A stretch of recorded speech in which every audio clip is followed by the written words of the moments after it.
Last week, somebody on Orchid asked me to make a grand tour of my setting bench. Well, I figured I got a few minutes today. I'm going to do just that. And this is my only bench I use. And from here I make my videos, do my diamond setting and gemstone setting. What I'm going to introduce to you first is my oil stone on my left hand corner. As a right-handed person, I always keep my oil stone on the left hand side. Now here is my 7 pallets of Burs. I'm going to use a close-up lens for this so you can see what I'm working with. And this first pallet is my small 156C undercutting burr, bearing cutter, anything you want to call it, but they are fantastic. This is my basic selection of burrs. Going back, you get the larger size. The next pallet behind is a bit bigger size, again 156C. Behind there are my small round burrs where there are sizes from a 005 extending up to a 014. Behind here again are my bit larger round burrs and a few of my larger bud burrs.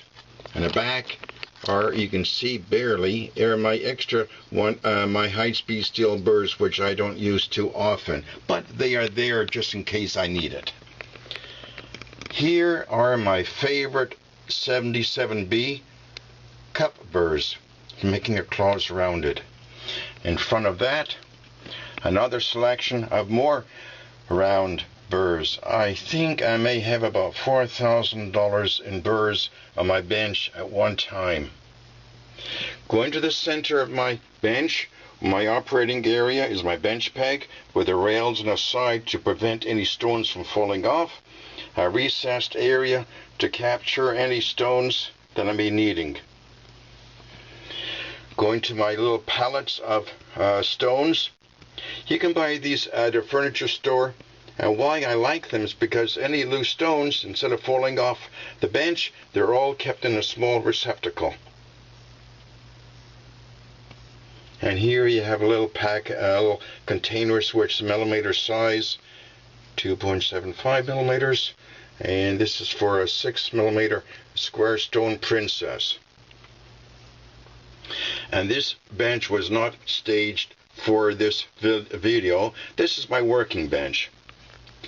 On my near right are my files. What are those numbers for? They are the grit size. Instead of going around and looking and rummaging through the handles, I have the numbers using a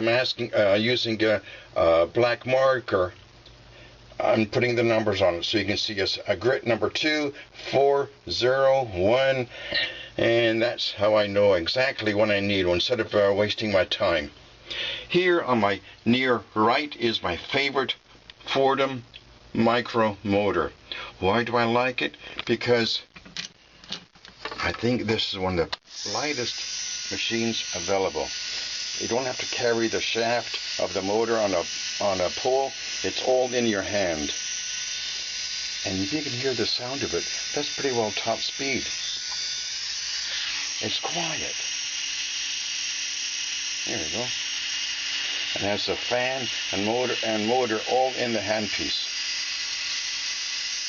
It's a cute little gadget. I like it a lot. And my little loops and a piece of vulcanized rubber, so when you're doing any bead setting and the wax builds up, you just rub it over and it shines up the metal and it looks pretty darn good.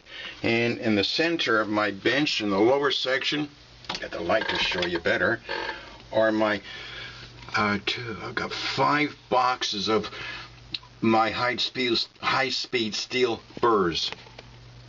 And you're looking at about almost 175 burrs, all different shapes and sizes, at a 90-degree angle, not the 70 that some people are trying to use. But this is my 90-degree high-speed steel burrs. Again, the smallest is in a 1 box, medium size, and here you got large bud burrs, round burrs, all kinds, all separated. So that